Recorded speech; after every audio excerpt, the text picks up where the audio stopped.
Olá, olá a todos, a todas. Muito boa tarde, bom dia, boa noite. Não sei quando vocês vão estar assistindo esse vídeo. Meu nome é Kátia, Kátia Naomi Kuroshima. Eu sou oceanógrafa e tenho trabalhado então com avaliação, da qualidade da água para fazer monitoramento ambiental em diferentes ecossistemas, em diferentes ambientes, né? E o que eu tenho percebido ultimamente é que muitas vezes, apesar dessa técnica, desse procedimento da avaliação da qualidade da água ser um procedimento extremamente importante para reconhecer o ambiente, para trabalhar com a parte de monitoramento ambiental, muitas vezes nós deixamos esta técnica ou deixamos de executar, de fazer esta avaliação da qualidade da água, porque não temos acesso a algum laboratório de química, ou algum laboratório de química de água, alguma instituição. Então, o que eu tento trazer aqui são duas técnicas bem simples, que conseguimos fazer, então, com procedimentos de muito baixo custo, em casa, ou em qualquer escola, todos conseguiram fazer, então, essas determinações, e vão trazer resultados também que permitem avaliar essa qualidade de água. Como são procedimentos de baixo custo, elas permitem também fazer um acompanhamento, ao longo do tempo. Então, a gente consegue transformar esta técnica em um programa de monitoramento de qualidade de água, um monitoramento ambiental, o que acaba sendo essencial, e acaba sendo muito importante para nós estarmos conhecendo, então, o nosso ambiente, Então, o que eu queria trazer é que quando nós pensamos em ambiente aquoso, uma qualidade, nós sempre enxergamos, então, organismos diferentes, essa diversidade, essa biodiversidade e essa riqueza, envolvendo organismos vertebrados, invertebrados, coluna d'água, a interação que acontece entre os organismos, entre as diferentes espécies, mas também a interação que acontece entre a parte biótica e abiótica, Se a gente pudesse colocar um zoom, um microscópio, mergulhar o microscópio dentro desses ambientes, nós vamos observar, na verdade, que estes grupos de organismos, elas se dividem em dois grandes organismos, em dois grandes grupos, que seriam, então, os organismos produtores, que realizam a fotossíntese, e os organismos, então, consumidores ou decompositores, também entrariam aqui junto, que realizam, então, a atividade da respiração, tá? Os organismos que fazem a respiração não necessariamente são os organismos decompositores, mas ambos realizam, então, a atividade da respiração. Os processos realizados, então, por estes organismos produtores e organismos consumidores ou decompositores, eles fazem a transformação da matéria inorgânica para uma matéria orgânica. Então, a atividade de fotossíntese, passa a ser, então, a transformação da matéria inorgânica para síntese, para transformação em material orgânico, e depois a transformação dessa matéria orgânica retornando para a matéria inorgânica passa a ser um processo de respiração, realizado, então, pelos organismos consumidores ou pelos organismos, então, decompositores. Se formos aproximar mais ainda essa câmera e dar um zoom maior, nós observamos, então, que as substâncias, ou que nós chamamos aqui de matéria inorgânica, ela pode ser sintetizada ou resumida em compostos na forma de um nitrogênio, fósforo, carbono e hidrogênio, que são apresentados no ambiente aquoso, em diferentes combinações. Então, o nitrogênio pode ser apresentado na forma de NO2, nitrito, nitrato, amônio, o fósforo também na forma de diferentes formas do ortofosfato, e o carbono na forma de CO2, bicarbonato ou carbonato, junto com o próprio íon, hidrogênio, ou o hidrogênio ele pode fazer parte também da composição dessas outras substâncias. Então, toda matéria inorgânica seriam substâncias inorgânicas, químicas, que veio da degradação desta matéria orgânica, ou que vai servir como uma matéria-prima, ou um substrato para a síntese, então, desta matéria orgânica. E o que seria a matéria orgânica? A matéria orgânica são todas as moléculas que foram sintetizadas por estes organismos no processo da fotossíntese. Seria açúcar, aminoácidos, proteínas, uma vasta gama, então, de macromoléculas, que são essenciais para os processos fisiológicos destes organismos, mas também entram neste rol da matéria orgânica no próprio organismo, né? Se são organismos unicelulares, organismos fitoplantônicos, as próprias bactérias, os próprios organismos entram aqui categorizados como matéria orgânica. Inclusive o próprio organismo, né? O peixe em si, eu posso considerar o peixe como sendo matéria orgânica. Ou fragmentos destes tecidos, né? Quando os organismos morrem, elas vão começar a sofrer o processo de decomposição e pedaços ou fragmentos, então, destes tecidos, né? Tecido animal e vegetal, também entram na categoria, então, deste grande grupo matéria orgânica, tá?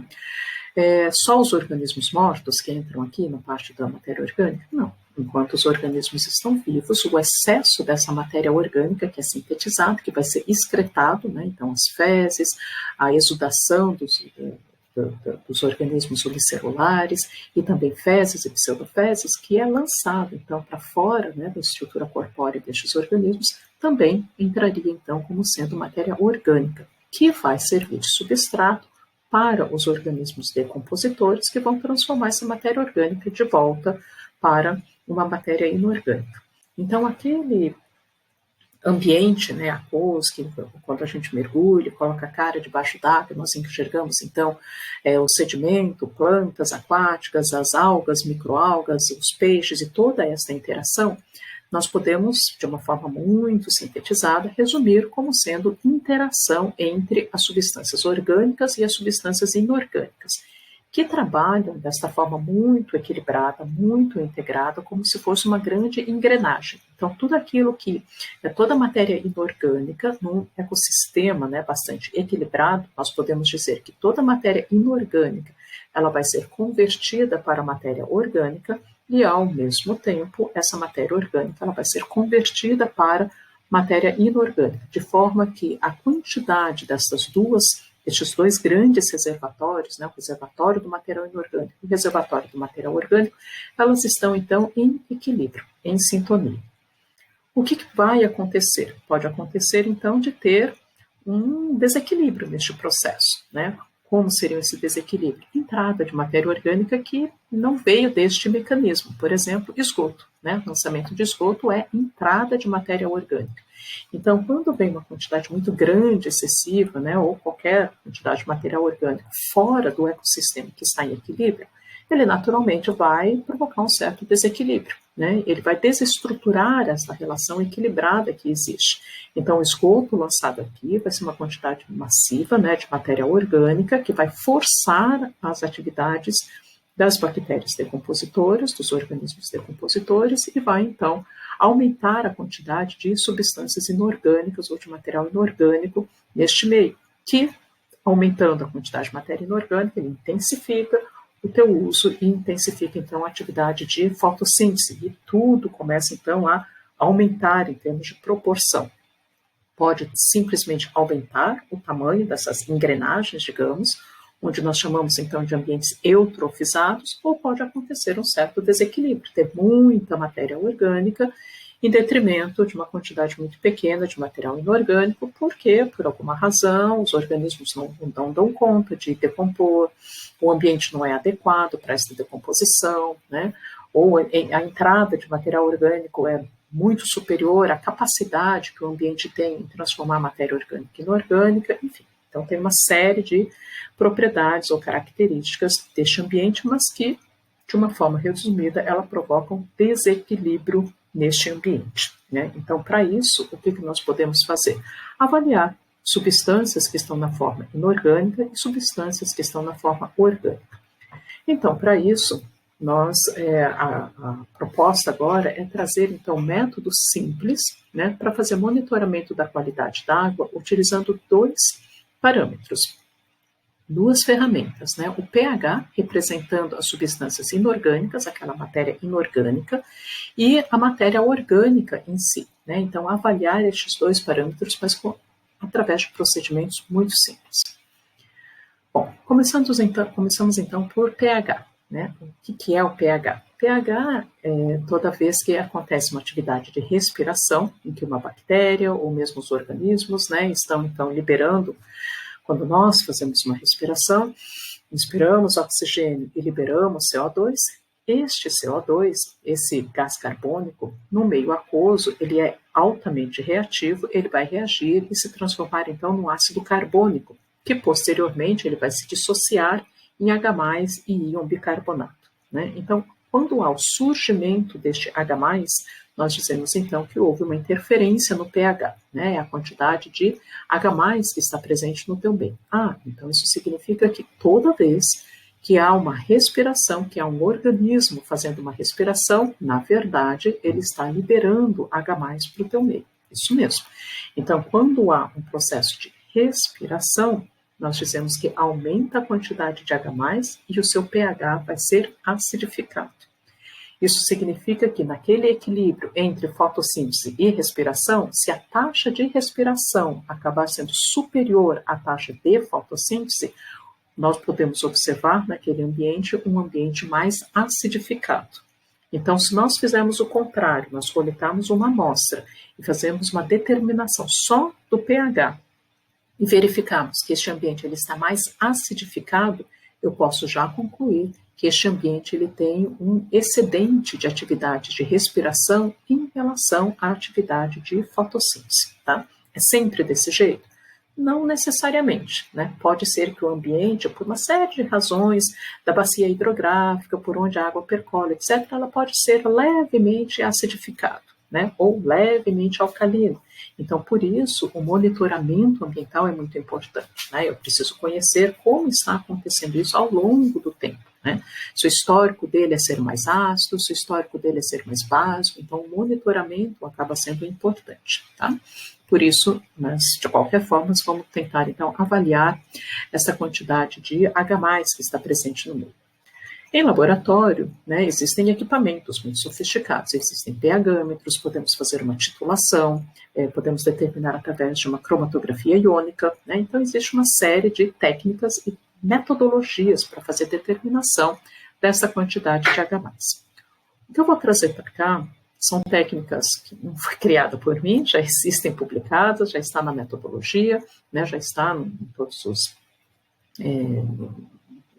protocolos, mas como fazer a aplicação desta técnica para fazer um monitoramento ambiental, né? Então, todos já devem conhecer, a gente aprende no ensino fundamental, a brincar um pouquinho, né, de ciência, tentando trabalhar um pouquinho a avaliação de pH através de extrato de substâncias de plantas ou de leguminosas, né, de produtos naturais. Então, aqui é comum utilizar, para fazer medição de pH, extrato do repolho roxo, da uva, da mora, hibisco, quaresmeira, enfim, todas as flores ou legumes que apresentam uma certa coloração, elas são capazes, né, de serem utilizados como indicadores, né, de pH. Bom, por que será que isso acontece, né? Então vamos um pouquinho mais a fundo. Isso acontece porque todas leguminosas, essas flores, né, estes frutos, todos estes produtos, ele apresentam uma substância que é denominada então de antocianina, que está desenhada, né, está a sua estrutura química, ela está representada aqui. E qual é a grande característica desta antocianina? É que elas apresentam vários íons H+, e que esses H+, elas são ionizáveis, né? Então, isso significa que se eu colocar essa molécula, né, se essa molécula antocianina for jogada no meio extremamente ácido, ela vai ficar nesta estrutura aqui, com todos os H+, vinculados à sua estrutura molecular. Mas se essa antocianina for jogada num ambiente mais alcalino, mais básico, estes H+ começam a se perder, ela sai do meio, né? Ela não fica estável e ela começa a perder estes íons H+. E aí vai acontecer então mudança de coloração. Todas as moléculas que apresentam estes anéis, né? Aqui no caso não são anéis, aqui tem um anel aromático, né? Mas estes anéis que existem alternância de dupla ligação, então aqui eu tenho uma dupla simples, nós dizemos então que estas duplas, elas entram em ressonância. Está representado desta forma, mas na natureza o par de elétrons ela fica circulando, né, em alta velocidade. E é esta ressonância e a combinação, né, vai ter uma ressonância neste anel, uma ressonância neste anel, uma ressonância neste terceiro anel também. Então, é a ressonância destes elétrons combinado com estes radicais que estão presentes aqui, que vai fazer com que apresente uma certa coloração. Então, qualquer alteração na estrutura, se eu tirar este H+, os elétrons continuam circulando, mas a cor apresentada vai ser diferente. Então, isso significa que esta molécula ela vai apresentar uma determinada coloração num pH. Se eu colocar essa solução no outro pH, os elétrons continuam em ressonância circulando, mas como houve perda de íons H+, elas começam a apresentar uma outra coloração, né? Então, esta é a grande propriedade da antocianina, que está presente em todos estes produtos, do repolho roxo, da uva, amora, etc., né?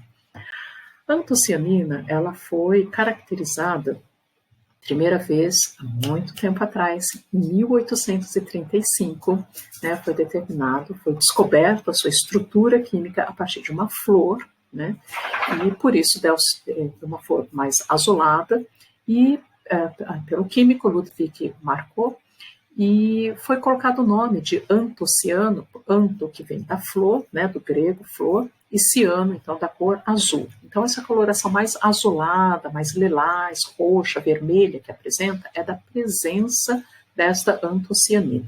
Elas mudam um pouquinho de tonalidade ou de intensidade, porque eu tinha dito que aquela molécula ela é dependente, né, do pH do teu meio. Então, o pH da célula onde ela se encontra, né? Isso vai fazer com que essa molécula seja mais ou menos associado ao H+, e por isso apresenta mudanças de coloração.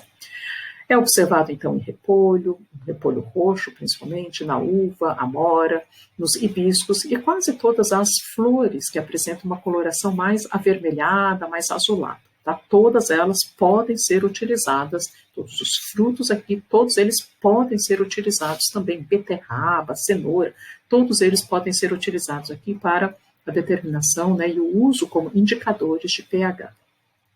A antocianina é considerado como hoje, né, sendo o maior grupo de pigmentos solúveis em água do reino vegetal, e nas plantas, né, eles são utilizados, eles têm uma função também, né, eles são utilizados como antioxidantes, eles dão proteção a estes vegetais, a estas plantas em relação à luz solar, eles evitam, então, esta oxidação através da luz solar, e por isso funcionam como também mecanismos de defesa, né, para estas plantas.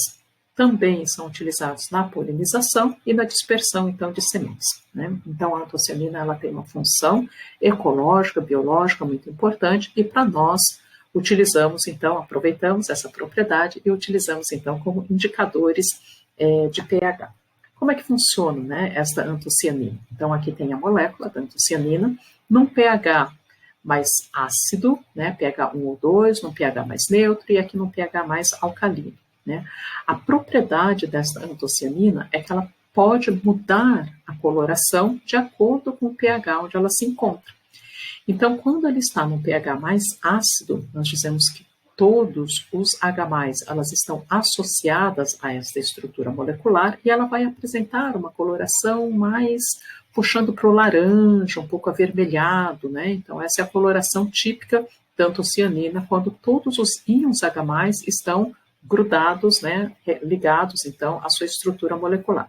De novo, né, em função da ressonância destes elétrons, também vibrando, né, com o vizinho, né, com o hidrogênio e o oxigênio que está presente aqui. Tá? Se eu retiro essa molécula e coloco no meio mais neutro, no pH 6 a 8, por exemplo, o que vai acontecer? A diferença dessa estrutura molecular em relação a essa outra estrutura é que aqui ele já houve perda de um H+. Então, observe, né? Aqui eu tenho duas hidroxilas, tenho 4 hidroxilas. Essas 2 hidroxilas estão iguais, essas 3 estão iguais, na verdade, e houve uma perda de um H+ apenas presente aqui. Como houve a perda deste H+, o elétron se deslocou, a dupla que estava dentro do anel já veio para cá, então a ressonância que deveria estar acontecendo aqui, ela já foi um pouco modificada, né? Então, não vou entrar muito em detalhe, mas a ressonância, ela acontece ao longo de todos estes anéis, tá? Toda vez que tem duplas alternadas, os elétrons circulam, então, ao longo de toda a molécula. Isso vai fazer com que ele já apresente uma outra coloração, que vai ser um pouco mais próximo do roxo, do lilás, né? Que é a cor natural, né, da fruta que a gente conhece. Então, o repolho roxo, a uva, ao próprio hibisco, né? Isso significa, então, que o pH celular, né, aonde está reservado, então, estes pigmentos, eles apresentam um pH próximo da neutralidade, próximo de 7. Por isso que a gente encontra, então, essa coloração. E se nós pegarmos essa mesma molécula e jogarmos num ambiente mais alcalino ainda, nós vamos observar que há mais perdas de íons H+. Então, ele já houve, né, aqui já estava sem H+, e houve mais uma perda de íons H+. E muda novamente de coloração, ficando numa cor, então, mais próximo do azul, tá? Então, essa propriedade no pH mais ácido, ser mais próximo do vermelho, laranja, depois azul, né, mais para o lilás e depois para o azul, isso vai fazer, então, com que nós possamos utilizar esta propriedade para utilizar como indicador de pH, né? E aqui eu tenho, então, uma imagem produzida por extrato de repolho roxo, né, em diferentes pHs e as estruturas moleculares, então, né, que vai perdendo estes íons H+. Tá? Como é que se prepara esse extrato, ou de repolho roxo, ou de qualquer outra planta? Macera, pica ele bem picadinho, né, põe um pouquinho de água, pode bater no liquidificador ou macera, simplesmente amassa ele, vai amassando num pilão, por exemplo, né, planta as pétalas das flores, por exemplo, né, ou a uva, né, faz um macerado. Quanto menos água tiver, melhor, porque ele vai ficar mais concentrado, mas se não conseguir fazer isso também, você pode pegar esta solução, passar por um filtro, né, de café, por exemplo, né, essa solução passa por um filtro de café, retira todo este líquido e aí reserva o pigmento, né, e coloca então em diferentes valores de pH, tá? E aí eu consigo montar então essa escala de pH. Muitas vezes o repolho roxo, né, ou a uva, beterraba, que se faz também, ele pode picar e pode levar à fervura, né? Alguns já podem ter visto na literatura também que leva a ferver. É legal ferver também porque a molécula ela não se decompõe em temperaturas altas, pode ferver. Aí, no fato de ferver, você pode acabar evaporando a água e acaba concentrando, então, estes pigmentos. Também é uma outra dica para ter estes indicadores de pH mais concentrado, né? Quanto mais concentrado, melhor, né? Porque eu vou pegar algumas gotas desse indicador e colocar na minha água, né? Na amostra, então, que eu quero fazer a avaliação deste pH. Então, podemos preparar, né, de diferentes formas, simplesmente macerando ou fervendo e depois deixando para evaporar e aí filtrando, né? Reserva. Ela pode ser congelada também, dura semanas, meses no congelador, né? Então não tem problema nenhum nesse sentido, tá? É sempre bom deixar congelado, né? Ou guardar no refrigerador, porque como é a base de um fruto, ela pode acabar então fungando, etc. Então, para preservar é melhor congelar, tá? E como é que eu preparo, então, essa escala de pH? Né? Como é que eu consigo uma solução que tem pH 1, 2, 3, para montar essa escala? Né? Verifiquem também que eu não consigo ver tanta diferença entre elas, né? Não consigo ter um pH 0, pH 1. Eu vou ter mais ou menos pH entre 1 e 2, um pH entre 5, né, 6. Aqui ainda fica um pouquinho difícil de visualizar. E aqui, como está perto do amarelo, a mistura, né, do azul para o amarelo vai ter também uma cor intermediária, né? Mas eu consigo montar essa escala de pH buscando diferentes soluções que tem essas tabelas na literatura, né? E posso montar, então, essa tabela. Misturo um pouquinho de água, de torneira mesmo, a própria bateria, né? O ácido líquido que tem ali dentro já é um ácido muito forte, mas eu posso, por exemplo, aqui medindo, né? Ácido estomacal, mas eu posso espremer um limão, espremer um vinagre, né, tomate, essas que apresentam coloração, não é muito adequado, porque ela vai mascarar as cores, né, tomate, café, etc. Não vou conseguir fazer muito bem, sangue, por exemplo, mas tem aqui diferentes escalas de pH. Então, eu consigo montar uma solução, água com algumas gotas de limão, vinagre, o leite, né, ou pode ser leite em pó, o próprio leite também, a água, né, o bicarbonato de sódio, solução de amônia, sabão, alvejante, né, o cloro, por exemplo. Então, eu consigo montar, assim, uma escala de pH, tá? E aí, eu consigo fazer, então, uma comparação destas substâncias. Ela é fidedigna, né? Mas isso é verdade que vai acontecer, então, dessa forma? Sim, ela é muito fidedigna, até porque os indicadores universais, né, de pH que são utilizados em laboratórios de química, elas estão baseadas, né, nestas substâncias. Então, a antocianina, ela foi, na verdade, extraída pela primeira vez dessas plantas, hoje elas já são sintetizadas em laboratório para produção em grande escala destes reagentes. Né? Então, o que são estes papéis de pH que nós utilizamos? São estes vários pigmentos que são impregnados, né, no papel. Né? E aqui eu tenho aqui uma escala, um medidor de pH da marca Merck, caríssimo, né, estes papéis, mas que nós mergulhamos uma tirinha deste papel na água e, dependendo da combinação das cores que vão sendo formadas, a gente consegue definir, então, qual vai ser o pH, né? Mas a gente observa que é basicamente isso, olha, é uma mistura, que aqui tem vários reagentes que estão sendo misturados, né? Mas, então, aqui, uma coloração observada pela amora, jabuticaba, jambolão, da uva, né, do repolho roxo também entraria mais ou menos nessa mesma escala, mas o que a gente observa? Todas elas vão apresentar mais ou menos este padrão, porque é a antocianina que está presente ali.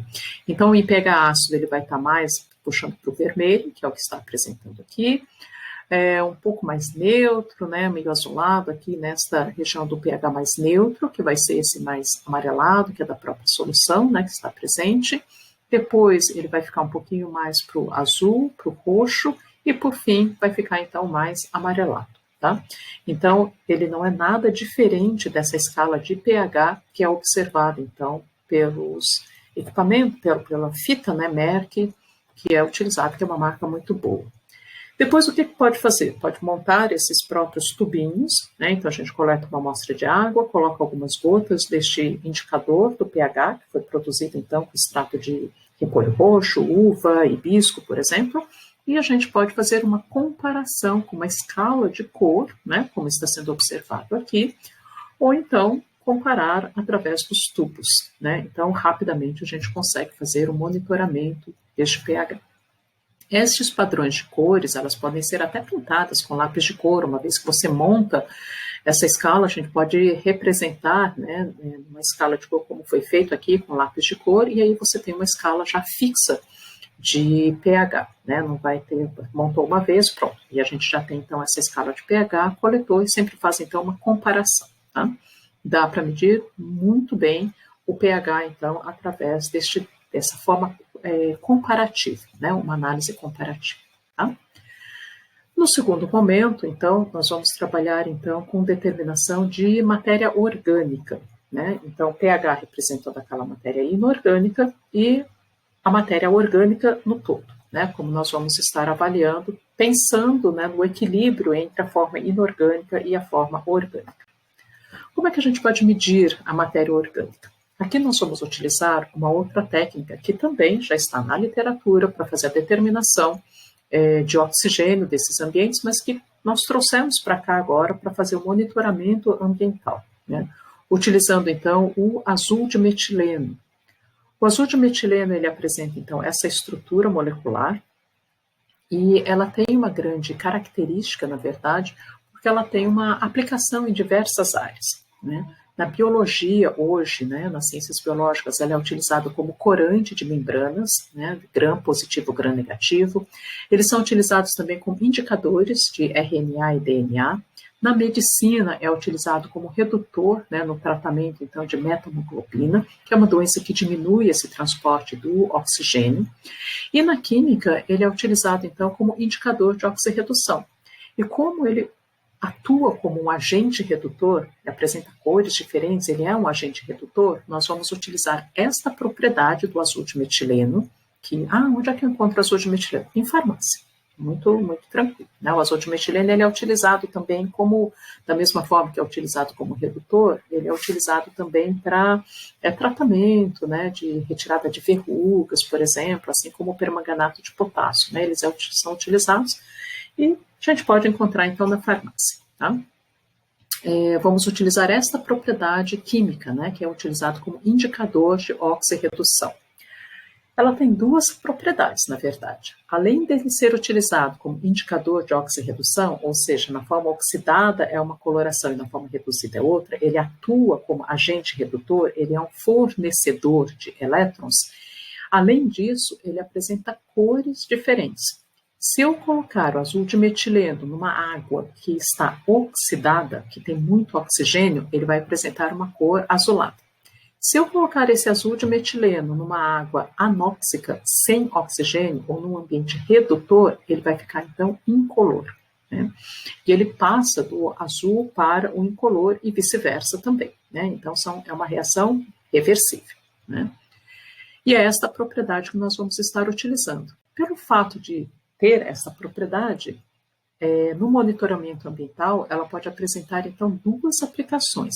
A primeira, que é a determinação qualitativa do oxigênio, simples, né? Coleto uma quantidade de amostra de água, coloco umas gotinhas do azul de metileno e, na hora, eu já observo a coloração que vai se formar. Quanto mais azul intenso ele formar, mais oxigênio vai ter no teu ambiente. Quanto mais claro ficar este azul, menos oxigênio vai ter no teu ambiente. É claro que vai depender das gotinhas de azul de metileno que vai ser colocado. Então, da mesma forma que o pH, eu preciso montar também uma escala, né, em que eu vou padronizar um frasco com, 10 ml de água, eu vou colocando 5 gotas em cada uma delas, com diferentes quantidades de oxigênio. Tá? Como eu consigo essas diferentes quantidades de oxigênio? Ebulição. Pega a água, põe para ferver, ferveu, esfria, né? Tampa, esfria, esse é 100% sem oxigênio. Quando você ferve, você perde o gás. E no outro, deixa borbulhando, ou chacoalha bastante o frasco, ou deixa aquelas bombinhas de oxigênio de aquário, satura, pronto, 100% oxigênio. E aí vai fazendo misturas combinadas, né? Então, eu tenho um frasco que é 100% sem oxigênio, outro 100% com o máximo do oxigênio. Se eu pegar metade de cada uma delas, né, e colocar 5 ml de água sem oxigênio, 5 ml com água com oxigênio, mistura, pronto, eu já vou ter uma água, então, com 50% de oxigênio, né, e assim sucessivamente. Eu posso construir, então, uma escala com a quantidade de oxigênio, já que eu tenho esses dois extremos, tá? Então, eu posso monto uma escala, como nós montamos para o pH, e aí a gente consegue determinar a concentração de oxigênio. Posso medir, então, a determinação qualitativa de oxigênio, o que já nos dá um bom indicador, né, de um parâmetro da qualidade ambiental, mas aqui eu quero fazer mais, eu quero fazer a determinação da matéria orgânica. Né? Então, o que a gente vai fazer? Para essa determinação, eu vou considerar como sendo uma determinação indireta da matéria orgânica. Não vou medir exatamente a quantidade da matéria orgânica, mas eu vou medir, lembram que lá naquele primeiro slide eu coloquei toda a água natural, não água de torneira, né, mas toda a água de rio, lago, etc., que tenham bactérias. Tem matéria orgânica, eu fechar, né, lacrar essa água, colocar num frasco e tampar, o que acontece com o tempo? Se deixar no escuro também, né, não pode mais ter produção de matéria orgânica, não pode mais ter fotossíntese. Então, eu coloco ele no escuro, o que acontece? A matéria orgânica está lá, as bactérias também estão lá, né, e essas bactérias, elas vão começar a processo de decomposição. A respiração vai continuar acontecendo. E ele vai consumir essa matéria orgânica, vai transformar a matéria orgânica em material inorgânico, né? Lembram disso? Então, com o tempo, o que acontece? A matéria orgânica vai começar a reduzir, mas esse processo de respiração, ele consome oxigênio. Então, uma água que estava cheia de oxigênio, ficando um tempo ali, essa matéria orgânica vai começar a ser consumido, o oxigênio começa a ser consumido e a água que estava com oxigênio vai passar a ficar sem oxigênio. Como que isso pode me determinar a quantidade de matéria orgânica? Ora, amostras que têm muita matéria orgânica vai consumir muito oxigênio. No final de um tempo, ele vai ficar praticamente sem oxigênio. Uma água que tem pouca matéria orgânica, as bactérias vão acabar comendo tudo, né? Consome toda a matéria orgânica, e era tão pouco que ainda tem oxigênio no teu meio. Então, continua sobrando oxigênio na água, e é esse oxigênio final que eu vou estar quantificando. Tá? Como é que a gente pode fazer esse experimento, então? Então, a gente pode coletar duas amostras, coloquei aqui como sendo a amostra 1 e a amostra 2, coloca a mesma quantidade de água nos dois frasquinhos, coloca algumas gotas, né, de azul de metileno, é importante que seja a mesma quantidade, né, para estar padronizando, e espera um tempo.